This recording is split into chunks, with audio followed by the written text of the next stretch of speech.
Chapter 4. The Murderers. The young man with his hat slouched over his eyes, still leaning on the arm of the officer, and still wiping from time to time his brow with his handkerchief, was watching in a corner of the Buitenhof, in the shade of the overhanging weatherboard of a closed shop, the doings of the infuriated mob, a spectacle which seemed to draw near its catastrophe. "Indeed," said he to the officer, "indeed I think you were right, Van Deken. The order which the deputies have signed is truly the death warrant of Master Cornelius. Do you hear these people? They certainly bear a sad grudge to the two De Witts." "In truth," replied the officer, "I never heard such shouts." "They seem to have found out the cell of the man. Look, look! Is not that the window of the cell where Cornelius was locked up? A man had seized with both hands and was shaking the iron bars of the window in the room which Cornelius had left only 10 minutes before. 'Hello, hello!' the man called out. 'He is gone!' 'How is that? Gone?' asked those of the mob who had not been able to get into the prison, crowded as it was with the mass of intruders. 'Gone, gone!' repeated the man in a rage. 'The bird has flown!'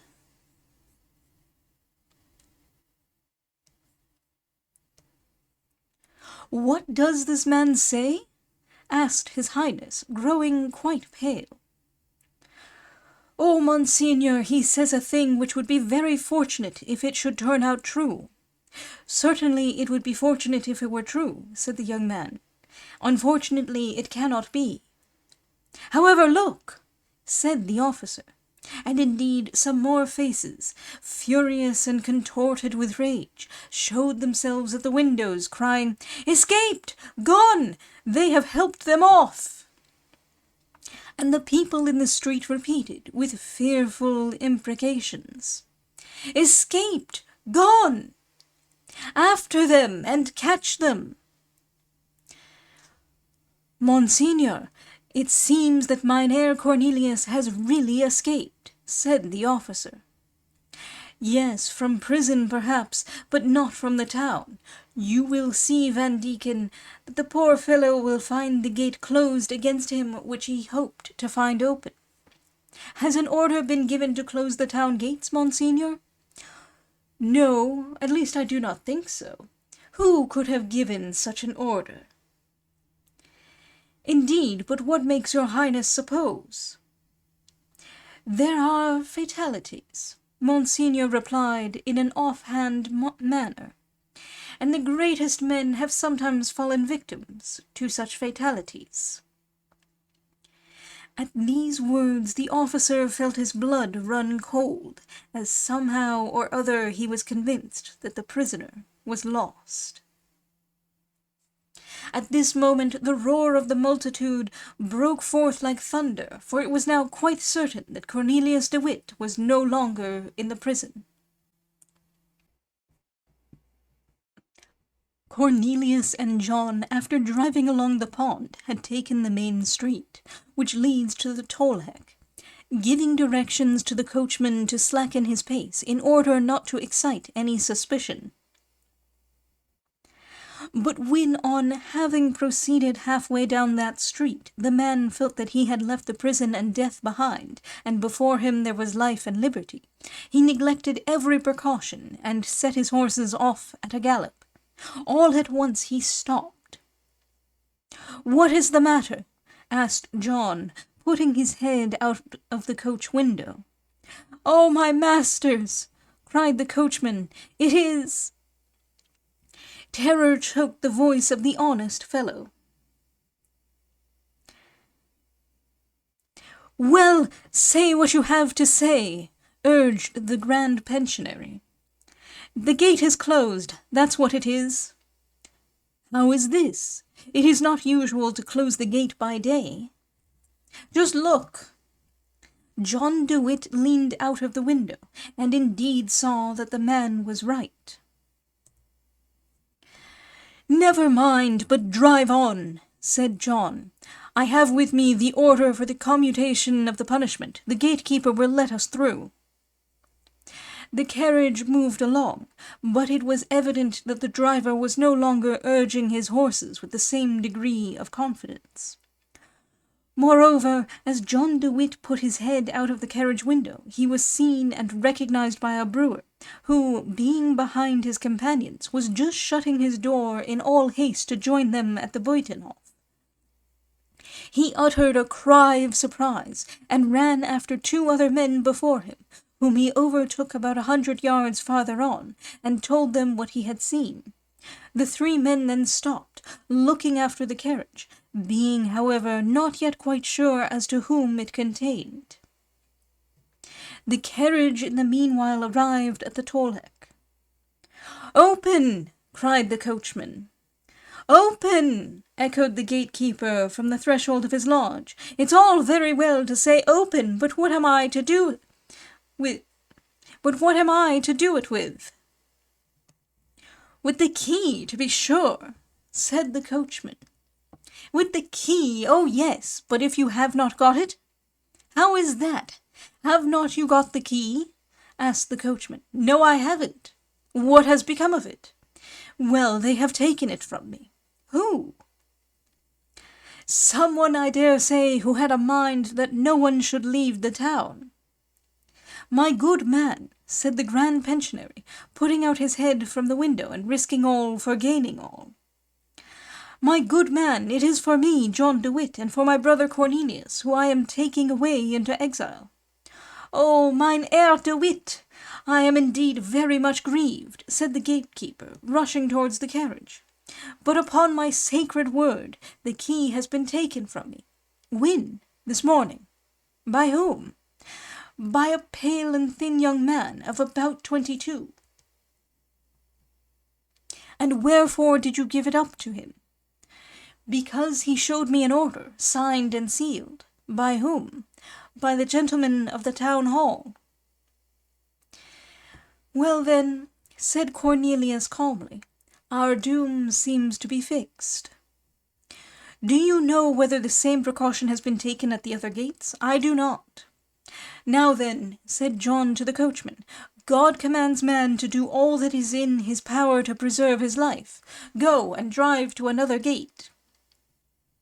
And whilst the servant was turning round the vehicle, the Grand Pensionary said to the gatekeeper, "Take our thanks for your good intentions. The will must count for the deed. You had the will to save us, and that, in the eyes of the Lord, is as if you had succeeded in doing so." "Alas," said the gatekeeper, "do you see down there?" "Drive at a gallop through that group," John called out to the coachman, "and take the street on the left. It is our only chance." The group which John alluded to had, for its nucleus, those 3 men whom we left looking after the carriage, and who, in the meanwhile, had been joined by 7 or 8 others. These newcomers evidently meant mischief with regard to the carriage.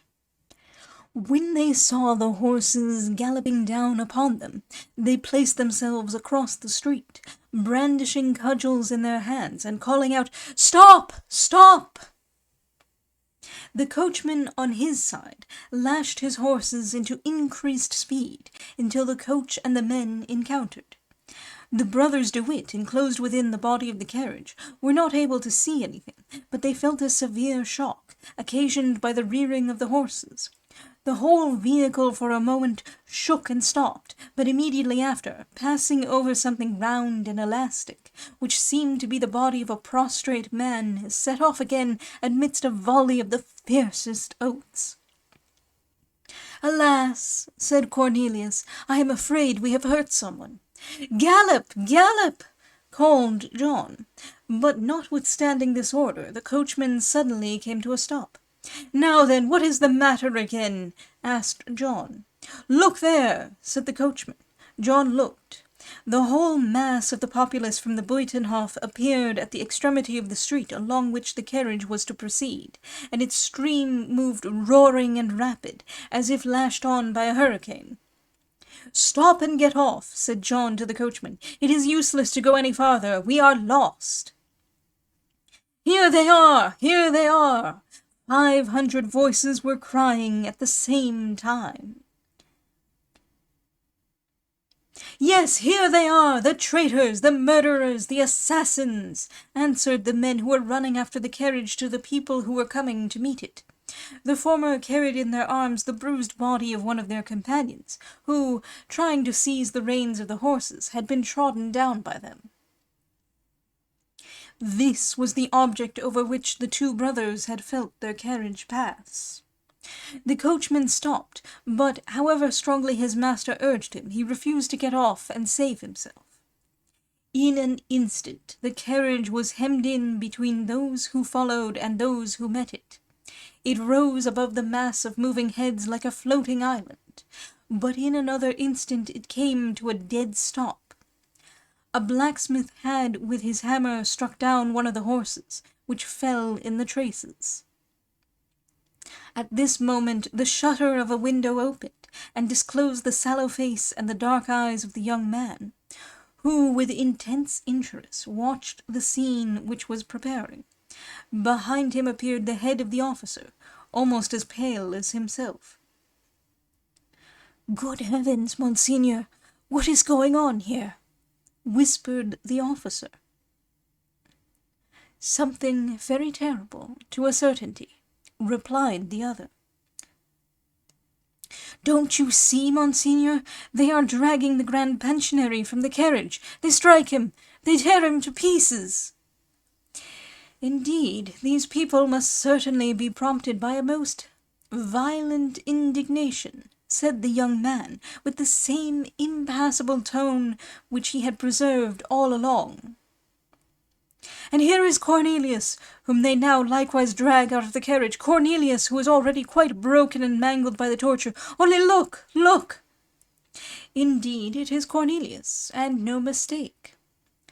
The officer uttered a feeble cry and turned his head away. The brother of the Grand Pensionary, before having set foot on the ground, was still on the bottom step of the carriage, was struck down with an iron bar which broke his skull. He rose once more, but immediately fell again. Some fellows then seized him by the feet, and dragged him into the crowd, into the middle of which one might have followed his bloody track, and he was soon closed in among the savage yells of malignant exultation. The young man, a thing which would have been thought impossible, grew even paler than before, and his eyes were for a moment veiled behind the lids. The officer saw this sign of compassion, and wishing to avail himself of this softened tone of his feelings, continued, "Come, come, Monseigneur, for here they are also going to murder the Grand Pensionary." But the young man had already opened his eyes again.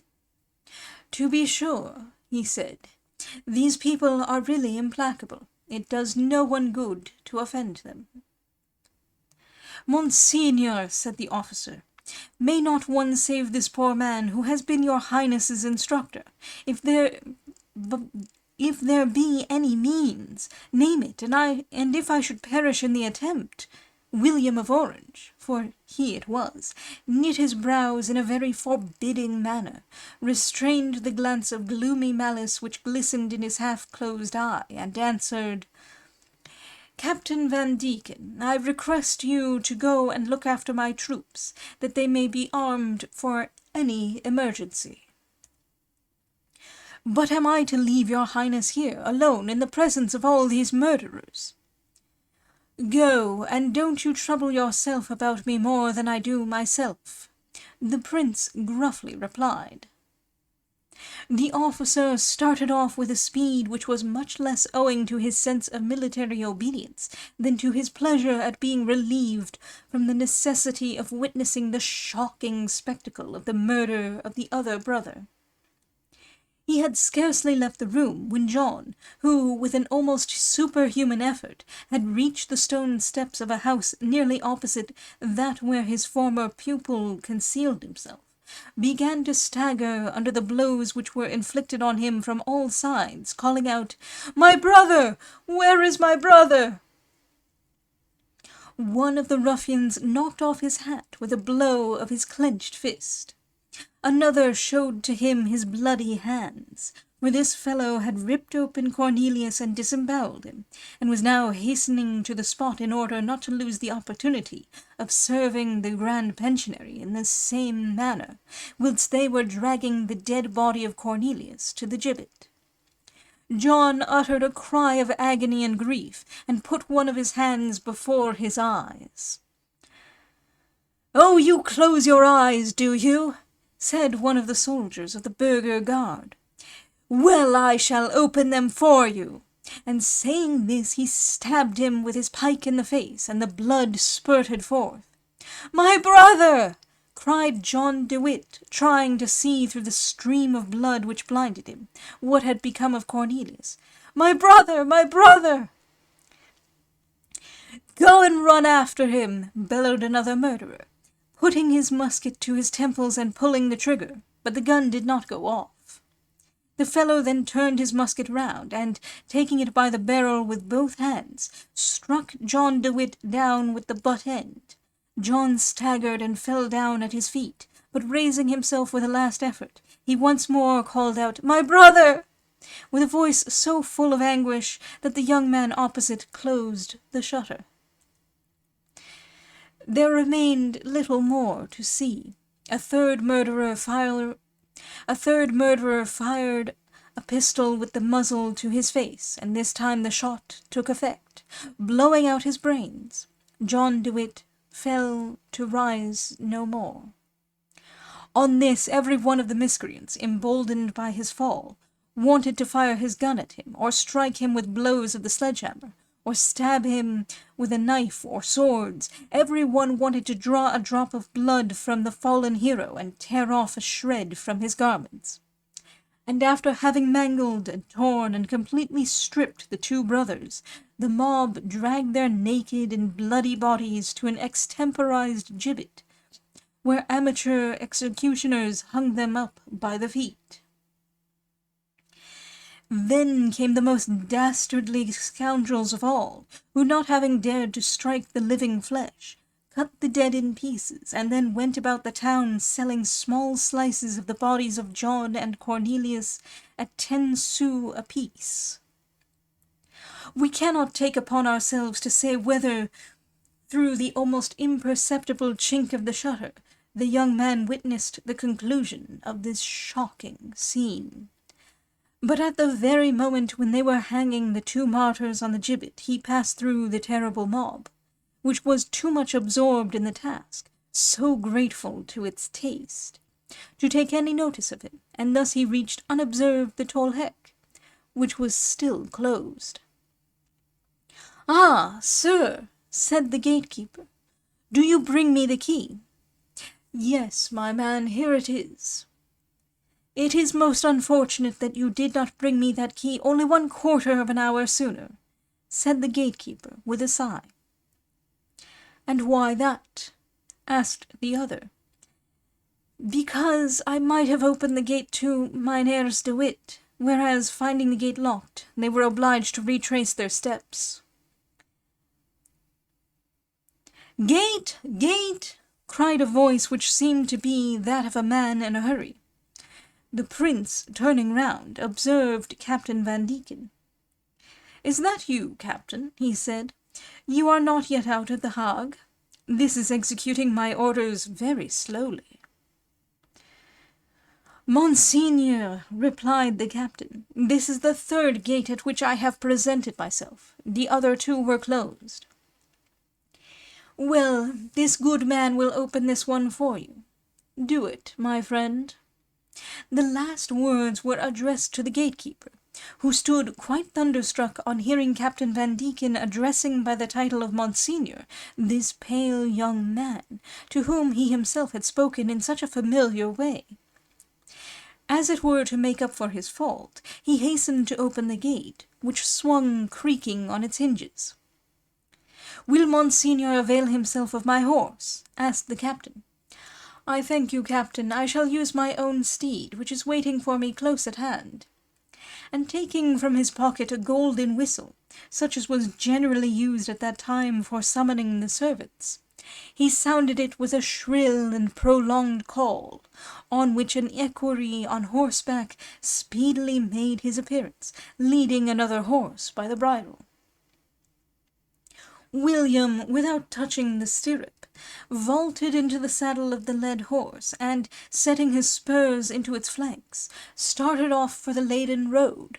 Having reached it, he turned round and beckoned to the captain, who was far behind, to ride by his side. "Do you know," he then said, without stopping, "that those rascals have killed John de Witt as well as his brother?" "Alas, Monsignor," the captain answered sadly, "I should like it much better if these two difficulties were still in your Highness's way of becoming de facto Stadtholder of Holland." "Certainly it would have been better," said William, "if what did happen had not happened.